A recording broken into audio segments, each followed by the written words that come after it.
Welcome to Together in Style Home Edition. It's Charlie's birthday and I really wanted to do something special for him. But we have really been working hard and I had to work today, so I didn't have that much time. And we do have some guests coming over just for a quick little gathering. And so I decided to make a cake that I could actually bake and frost and decorate in the same pan. So I'm going to share with you how I can do that. And it's a delicious cake. It's kind of my own mashed up recipes of sorts. It's a chocolate cake and we're going to have a marshmallow buttercream frosting with some cherry, so it's going to have a really beautiful, delicious taste and it's going to look gorgeous. So let's start with the dry ingredients. I'm going to take together all of these things and actually sift them. And some people will say to yourself, like, why would you sift all of these ingredients? It makes a huge deal. So I'm gonna start with putting some of the flour in there. There you go. And then we have our baking powder and baking soda. And then we're going to add our salt. And I'm just gonna gracefully add in just a little bit of this granulated sugar. And basically, I'm just gonna sift everything. And when you sift things, it actually really does a fantastic job with your cake because it aerates the flour, it mixes all the ingredients together and it disperses them very evenly, so you have a really fluffy and nicely balanced cake. My mom always taught me very well about baking cakes, so I'm kind of stickler when it comes to putting these things together. But it makes a huge difference. So I'm almost done just sifting this through. And now I'm going to add in my cocoa powder. This is actually Dutch cocoa powder. Dark chocolates. And we're gonna add that right in there. Perfect. So I'm gonna mix this around. And what I'm also going to add in is actually a package of pudding mix. It's something my mom always has done with her cakes and it really adds like a great moisture to the mix. So let's just add and stir this in here. Oh, it smells so good. And I know that it's easy to buy that cake mix in the box, but quite frankly, it always tastes better when you make it from scratch. And I think people really appreciate it. And I mean, it is a gift. It's a gift of time. So let me take these dry ingredients and I'm going to put them into our KitchenAid. And I'm just gonna add just a little bit of the dry ingredients. And you'll see why. Because now when I add my wet ingredients, we're not gonna make so much of a fluffy mess. So I'm gonna add in my milk. And then we have some vegetable oil. And there's something about coffee and chocolate that goes so well together. So I'm going to also add in some coffee just to enhance that chocolate flavor. And with the Dutch cocoa powder, it's such a dark and rich chocolate that the coffee flavor I think is going to be just amazing with it. And so finally, let me add in our eggs. Fantastic. Not to get a little shell in there. Good. Way to go. Okay, success on number 2. And now I just want to add in a teaspoon of vanilla. So let me grab my teaspoon and we'll add that right in here. Very good. And we'll put on a utensil to actually mix and beat the batter. Lock it down and start to go.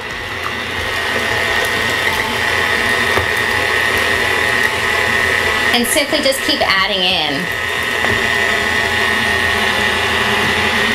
When you add things in at a little time, you're not gonna have so much, you know, fluffy powder coming at you. So it's smart to start with a little bit of the wet and the dry together.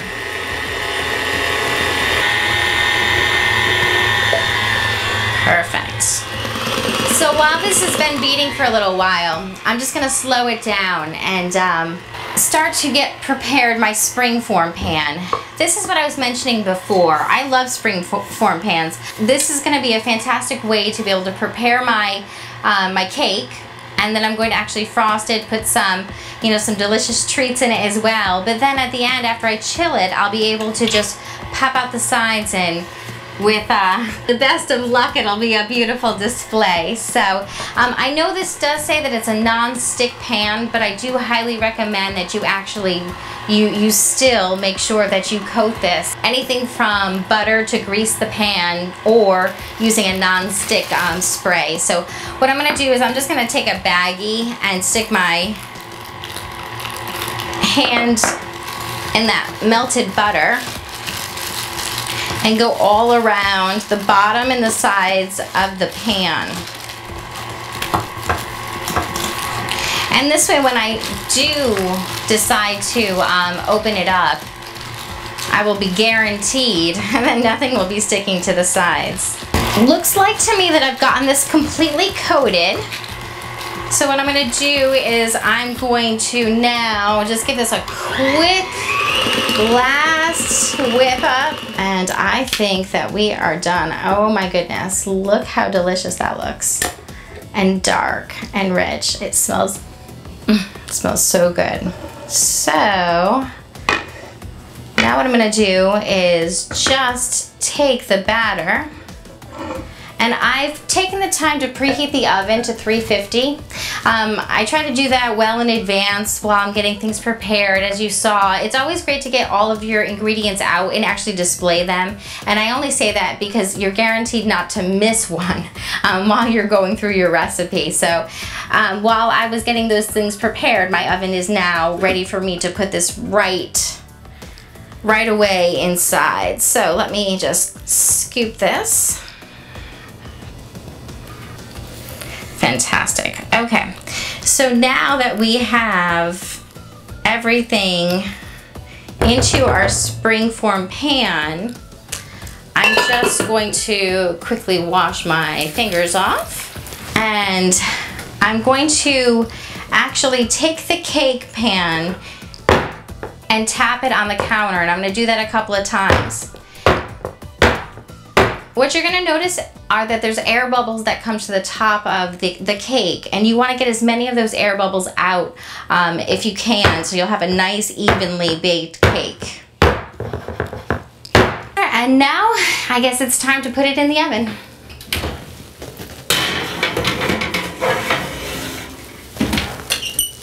Well, now that I've got the cake in the oven, I guess what I can do is just clean up a little bit of this mess that I've made, and I'm gonna share with you a little specialty cocktail that I have for surprise tonight.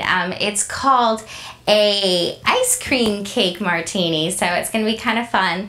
And then what we'll do is we'll share with you the way to make the frosting and the final processes of the actual cake. So stay tuned. Welcome back. Well, the birthday boy definitely needs a specialty cocktail, so I've come up with a ice cream cake cocktail that I'm sure he's going to love. He loves chocolate, he loves cake, so I'm going to share with you how to make it.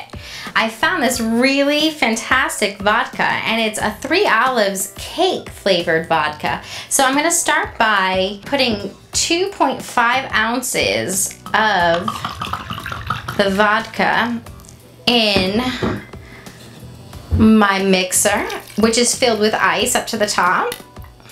And now what I'm going to do is I'm going to take 1 ounce of butter shots and put that in there as well.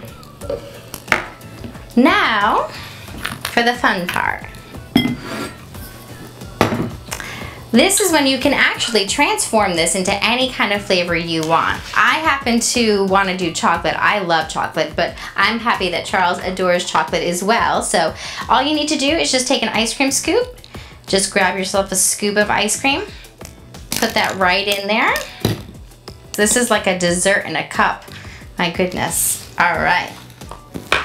And then we're gonna put our little penguin back on.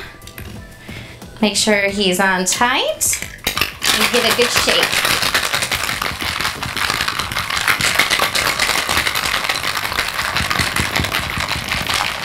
I love martinis that are really, really frothy and that have that like nice little icy foam on it. So adding the ice cream with the salt is really a great way to make sure that it's very, very frosty.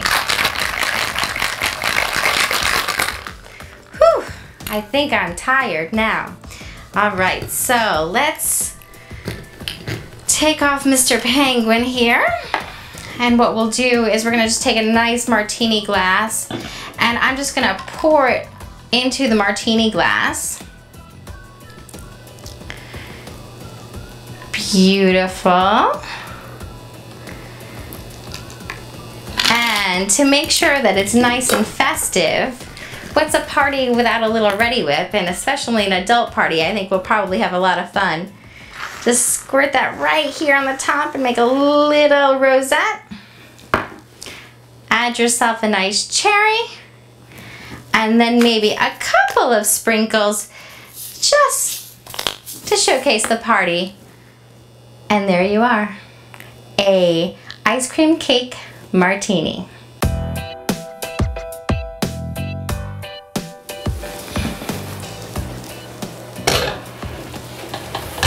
Well, I guess it's time to frost the cake now. So I'm gonna share with you how to make a buttercream recipe, but it's gonna have a twist. I'm gonna have a marshmallow buttercream.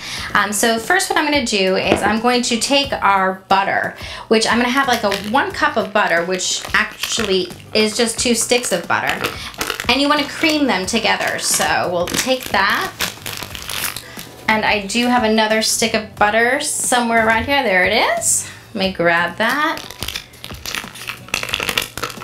I mean, it is buttercream, so I guess you gotta use the good stuff. And we'll put this down and lock it into place.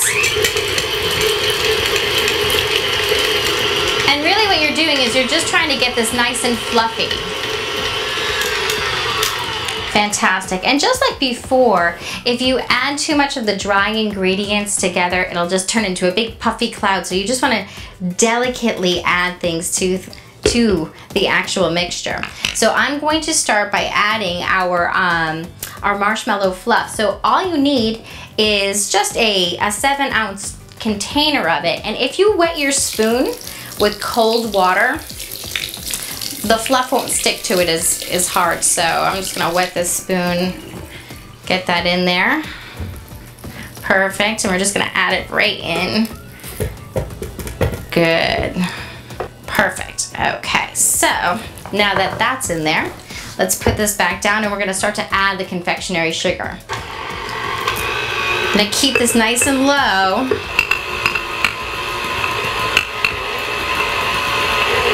Beautiful.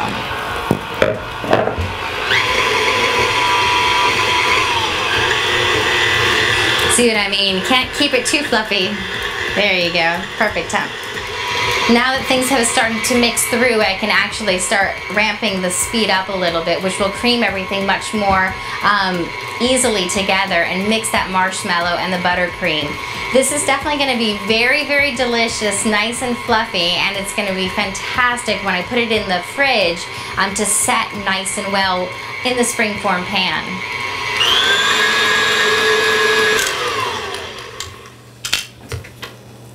And voila, we have our frosting. Can't resist a taste.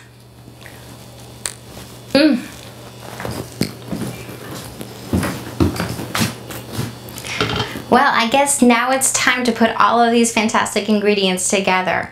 I did prepare some French vanilla pudding beforehand, so I just got that right out of the fridge, so it's nice and set good. And I didn't have the time to make cherry filling, so I did pre-purchase some really delicious country cherry filling, so it'll be really, really nice to put together, especially with the chocolate, the French vanilla pudding, and the buttercream. And you know, I always want to make things a little pretty, so a great way and an easy way to do that is to just grab like a dark chocolate bar, and all you need to do is just take a potato peeler, and it's as simple as just pulling the side down, and all you have to do is just bring it right along the edge. And when you shave it, it's just gonna turn into these nice little curlicues. And then once you have your cake frosted, you can take all these little nice curled chocolate shavings and put them all around to add a nice touch and a really cool decoration. So first, let's start by putting on a layer of this vanilla pudding. So all I'm gonna do is just put it evenly on the cake. Perfect, and just go like this. Yeah, that'll do it. The nice thing about this is literally, I didn't have much time to create this, and I know by the time my guests come, we have dinner, this is in the fridge, it's gonna have the perfect amount of time to set, because it'll just take about an hour to just, you know, be nice and ready for us to serve and sing happy birthday. Okay, so let's add some of these cherries, and they look so beautiful, nice and red. And I'm gonna add some in the middle here, but I am gonna save some for the top as well. Wow, I know that Charles is gonna be so happy that he has a homemade cake.